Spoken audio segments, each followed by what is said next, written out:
Hey what's up guys, तो क्या हाल है तुम्हारे?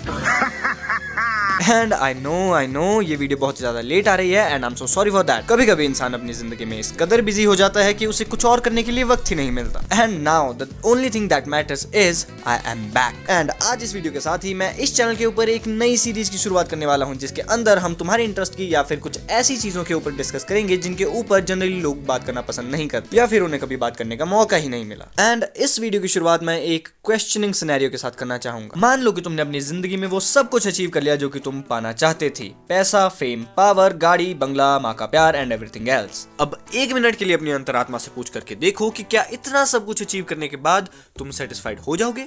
And believe me, unless you are a saint or a Yogi, every single fucking time your answer will be no। क्योंकि ये हम इंसानों की फितरत है, जो चीज हमारे पास नहीं है हम उन्हें पाने के लिए गांड फाड़ मेहनत करते हैं और जब वो हमें मिल जाए तो हम उन्हें भूल जाते हैं। And let me tell you, पैसा भी एक हद तक मायने रखता है। एक टाइम आने पर पैसा भी तुम्हें वो सेटिस्फेक्शन नहीं दे सकता जो कि शायद तुम उससे कभी एक्सपेक्ट करते थे। एंड सोच के देखो, ऐसी कौन सी चीज है जो कि तुम पैसे से नहीं खरीद सकते? And yes, that is time. हो सकता है कि तुम अलेक्जेंडर की तरह पूरी दुनिया जीतने की कोशिश करो और हो सकता है कि तुम उस कोशिश में कामयाब भी हो जाओ, लेकिन जब तक तुम दुनिया को जीतोगे तब तक बहुत ज्यादा टाइम हो चुका होगा। और इतनी मुशक्कत करने के बाद भी अगर तुम्हारे पास जिंदगी जीने के लिए वक्त ना बचे तो क्या फायदा? और इसी वजह से अगर तुम इस दुनिया में किसी भी कंट्री के, किसी भी रिलीजन के, किसी भी कल्चर की हिस्ट्री को जान करके देखोगे तो तुम्हें ये देखने को मिलेगा कि हर एक अमीर और पावरफुल आदमी ने अपनी जिंदगी में कभी ना कभी इमोर्टैलिटी या फिर अमरत्व को पाने की कोशिश जरूर की है। Because this is the only way with which you can do whatever you want in your life without any boundaries, limitations और anything. And being immortal means that you have plenty of time to do almost everything whatever you want in your life। And with this, here comes the main question, क्या immortality या फिर अमरत्व को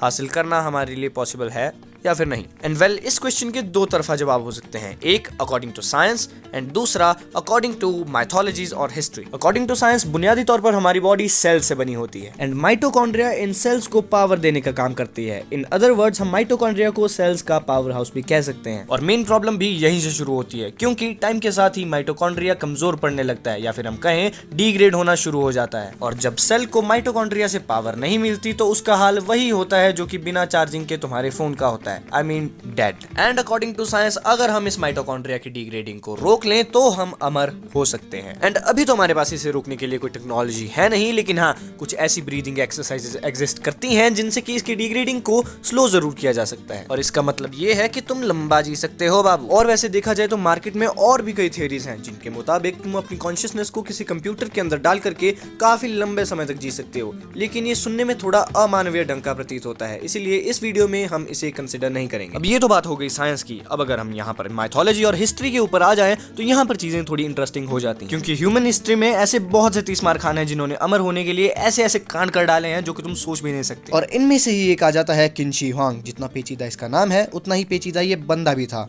ये unified China का पहला emperor था जिसने की money, power, Prestige and influence जैसी बहुत सी चीजें ऑब्टेन कर ली थी, लेकिन इसमें वही चूल थी, अमर होने के लिए इसने हर वो कोशिश की जो कि एक आदमी कर सकता है। इसने अपनी कंट्री के दूर दूर तक स्काउट्स भेजे ताकि ये पता कर सके कि आखिर इमॉर्टल बने कैसे। लेकिन इतना सब कुछ करने के बाद भी इसके हाथ कुछ खास इन्फॉर्मेशन नहीं लगी। लेकिन because he was a top G, he never give up. And अपने ही कुछ घरेलू डॉक्टर्स के साथ कंसल्ट करने के बाद ये इस कंक्लूजन पर पहुंचा कि अगर ये मर्क्यूरी को अपनी बॉडी के अंदर इंजेक्ट करेगा तो शायद ये अमर हो सकता है। लेकिन भगवान की दया से इस बकचोदी ने काम नहीं किया और ये लंबा जीने के बजाय बिना हाफ सेंचुरी मारे ही 49 की एज में परलोक सिधार गया। और अगर हम हिस्ट्री की तरफ देखें तो हमें ऐसे ही बहुत सारे किस्से देखने को मिल जाएंगे, लेकिन उनमें से कोई भी सक्सेसफुल नहीं था। लेकिन अगर हम सक्सेस की बात करें तो हमें मैथोलॉजी में थोड़ा बहुत माल मसाला देखने को मिल सकता है। तुमने अपनी जिंदगी में कभी ना कभी सन वुकोंग या फिर द मंकी किंग के बारे में तो सुना ही होगा। ये बेसिकली एक चाइनीज मिथिकल कैरेक्टर है जो कि तुम्हें बहुत सी चाइनीज स्टोरीज में देखने को मिल जाएगा। अब मेन बात यह है कि ये स्टोरीज में लगभग 7 बार इमॉर्टल हो चुका है, वो भी अलग अलग तरीके से। One of them is by eating peach of immortality.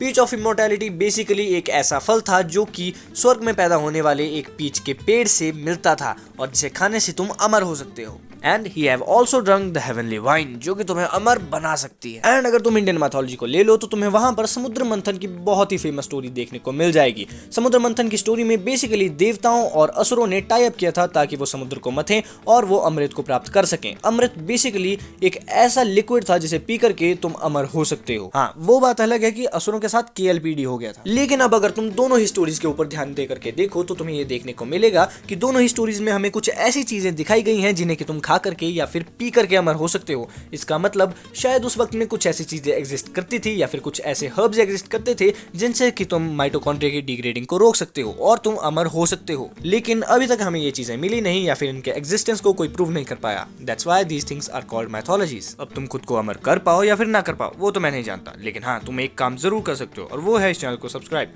Video अच्छी लगी हो तो लाइक करना, शेयर करना अपने दोस्तों के बीच। मैं मिलता हूँ तुमसे अगली वीडियो में, तब तक के लिए बाय बाय।